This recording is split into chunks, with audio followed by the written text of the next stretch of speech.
The auditorium at Santa Rosa's Flamingo Hotel was packed with people who lost their homes, who lost loved ones in some cases, in wildfires that may have been caused by Pacific Gas and Electric equipment.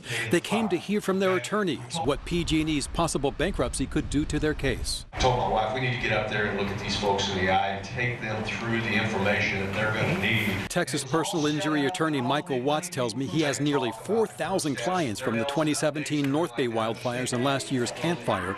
Clients like Linda Adrian, who lived at the Journey's End mobile home park in Santa Rosa that burned in the Tubbs fire. What worries you? That I won't get compensated. You know, because I mean, I lost my home, I lost everything. It's not good news, but it's not the end of the process. The lawsuits don't miraculously go away through some bankruptcy judge sprinkling fairy dust against the liabilities and making them disappear. That's not the way it works. When PG&E issued this notice of intention to file bankruptcy last week, interim CEO John Simon said Chapter 11 will best enable PG&E to resolve its potential liabilities in an orderly, fair, and expeditious fashion. The people affected by the devastating Northern California wildfires are our customers, our neighbors, and our friends.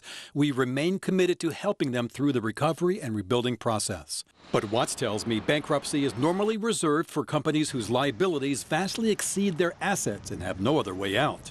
When you look at PG&E's balance sheet, they have billions and billions and billions of dollars of assets. The facts are not out there yet to warrant a bankruptcy. State Senator Jerry Hill tells me the legislature can't prevent PG&E from going bankrupt, but lawmakers could take a stand for wildfire victims, guaranteeing that those victims be made whole. And I think that's something that the legislature may look at, is to make sure that that happens at the end of the day after the bankruptcy is complete.